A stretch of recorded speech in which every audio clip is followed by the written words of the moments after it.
Alan and Jill set off on a journey together with their teenage sons, Jordan and Micah. The boys have completely different interests, so they constantly argue.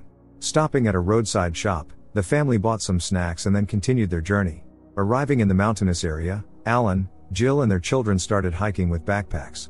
At some point, Micah noticed two people in the distance but didn't pay much attention to it. Finding a suitable spot, Jill, Alan and their sons took a family photo. They decided to have a picnic here. Alan was lost in thought about work, while Jill was making plans for the upcoming summer. However, she became worried when she saw unfamiliar individuals approaching. These two men behaved swaggering and clearly weren't friendly. One of them introduced himself as Mandrake, starting to talk about how they were all far from civilization at the moment, while the rest of the world knew nothing about them. Since the strangers had guns with them, Alan, Jill and their sons had to sit quietly. Jill directly asked what they wanted. Mandrake replied that he wanted to take their car. Without hesitation, Jill handed Mandrake the keys to the car. However, besides that, the strangers wanted to take the mobile phones of each of them. No one dared to object.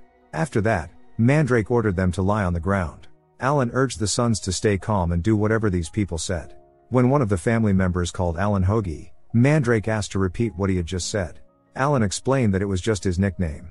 This nickname was clearly familiar to Mandrake. Jill didn't understand what was happening.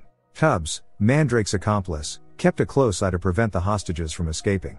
Suddenly Tubbs saw a truck coming down the road. The criminals made the family members stand up and pretend to be happy tourists. The truck stopped on the opposite side of the lake. Micah was ready to run at any moment, but from the mother's look, he understood it was a bad idea. Soon the truck was about to leave.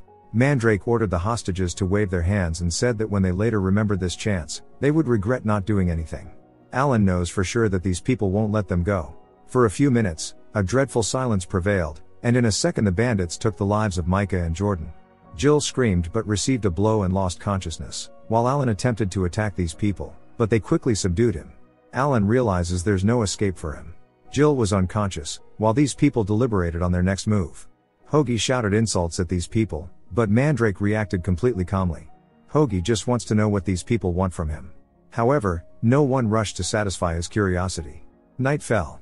While Mandrake guarded the hostages, Tubbs brought their car. The guys discussed which road to take.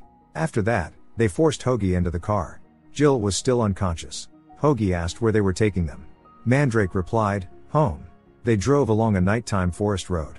It's very far from the city, so there's no help to expect, and Hoagie understands that well. Right now his life and Jill's life are entirely in the hands of these people. Mandrake mused aloud about how he loves reading books and could have gone to university. Perhaps then his life would have turned out differently. When Mandrake began to criticize Hoagie's profession, he was puzzled because he hadn't mentioned being a teacher. It seems these people know more about him than he thought. But who are they, and why are they doing this? Finally Jill regained consciousness. She didn't immediately remember what happened to their sons, and when she did, she began to scream and cry. Mandrake tried to reassure her that Jordan and Micah didn't suffer. However, Jill continued to scream, unable to calm down. Hoagie kept repeating that he would deal with this, but Jill seemed not to hear him. She couldn't believe the reality of what was happening. Throughout the journey Hoagie tried to calm his wife. At some point they passed by a police checkpoint. With that, their last hope for rescue vanished. Realizing that Tubbs was running all of Mandrake's errands, Hoagie tried to turn them against each other, but they simply ignored it. Mandrake calmly asked Jill what her occupation was. Hoagie answered for his wife, saying she was a teacher at the same school as him. Mandrake was curious about where Hoagie had worked before. He said he had changed many schools, but Mandrake was interested in something else. He wanted to know who Hoagie was before becoming a school teacher. Hoagie said he had started his career at a boys' boarding school. And of course Hoagie had already guessed that Mandrake and Tubbs had been students at the boarding school. Hoagie didn't deny that terrible things had happened there, but he claimed he had nothing to do with it. Mandrake said that most of the boys from that boarding school became heroes of crime news. Jill listened attentively to the conversation. Obviously she didn't know much about her husband's past.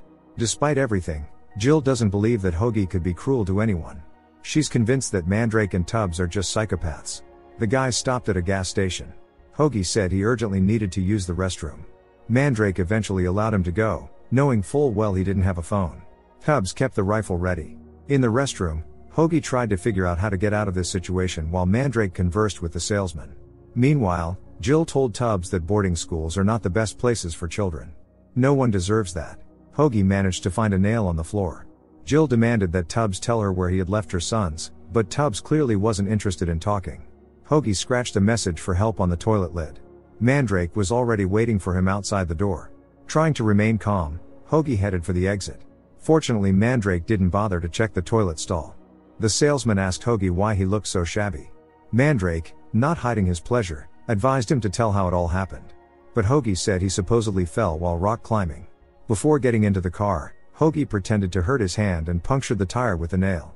They were about to continue their journey when suddenly Mandrake stopped the car and returned to the store. Judging by the screams, something terrible had happened. The salesman ran outside, but Mandrake caught up with him and took his life. He acted completely cold-blooded. Watching this, Jill realized that there was no mercy to expect from these people. They were capable of anything. Attacking Tubbs, Hoagie shouted at his wife to run, which she did. Tubbs, after quickly fending off Hoagie, chased after her. Taking advantage of this, Hoagie was going to use Tubbs's phone, but Mandrake interrupted him, just finishing sweeping the traces. Tubbs continued to pursue Jill and quickly caught up with her. At the same moment, Mandrake arrived in the car. Both spouses were again held hostage by these men. On the way, Mandrake handed Hoagie the badge of the salesman, whose name was Paul. Jill kept repeating that her husband was not guilty of anything. Hoagie begged these people to at least release his wife because she hadn't done anything to them. However, they were relentless. Arriving at a wasteland, Mandrake and Tubbs made the hostages get out of the car. Hoagie denied his involvement in what happened at the boarding school, so Mandrake pulled out the gun. This made Hoagie more compliant. He admitted that there were some harsh disciplinary methods at the boarding school. At the same time, Hoagie claimed he didn't participate in anything like that, only seen it. Hearing these details, Jill didn't want to believe it. Meanwhile, Mandrake could barely contain his emotions. It's as if he was reliving all those horrors again. Hoagie continued to insist that he was just a teacher's assistant and didn't do anything wrong himself. But Mandrake knows for sure that he's lying. Hoagie had to reveal the truth. Memories flooded Tubbs too, but unlike Mandrake, he was less impulsive. Mandrake couldn't hold back tears anymore, feeling that he had been trapped in his own fears all these years. Hoagie cried, saying he couldn't influence anything. It was 30 years ago, and Hoagie wanted to leave the past behind forever. However, neither Mandrake nor Tubbs think the same. Hoagie asked them to release Jill since they got what they wanted. Looking at the stars, Mandrake remembered the past again. Every day in that boarding school was hell for him. It made Mandrake bitter at the whole world. All four of them continued on their way. Jill seemed to see Jordan and Micah running behind the car. Meanwhile, Hoagie immersed himself in memories of the past. He had never thought that a day would come when he would have to take responsibility for his actions. But there was a price to pay for everything. Suddenly Mandrake asked Jill what she felt after learning the truth about her husband. Jill remained silent for a long time. It turns out all these years she didn't really know her husband. Although Jill had suspected that Hoagie was withholding something, it was evident in his eyes every time he delved into memories. Of course, there's a difference between doing something and allowing it. After these words, Jill opened the car door and jumped out while they were still driving. Mandrake immediately stopped the car. Jill was badly injured, so it took her a lot of effort to stand up. Before Mandrake could grab her, Jill jumped into the river. The bridge was quite high. Now Hoagie was alone with those who wanted to revenge on him. They started driving again. There were no cars or signs of civilization around. Hoagie told Mandrake that he didn't make him the way he turned out to be. A few seconds later, the car had a flat tire. Hoagie's plan did work after all, but Mandrake and Tubbs of course considered it an unfortunate coincidence. While the guys were changing the tire, Hoagie waited for the right moment. Suddenly an SUV approached them. The driver asked if everything was okay. Mandrake replied that everything was fine. When Tubbs approached close enough, Hoagie kicked the car door, knocking the guy off his feet. Hoagie rushed to escape. Taking his rifle, Mandrake ordered Tubbs to finish the repairs and began to chase after Hoagie. Gunshots rang out behind, but in desperation Hoagie continued to run.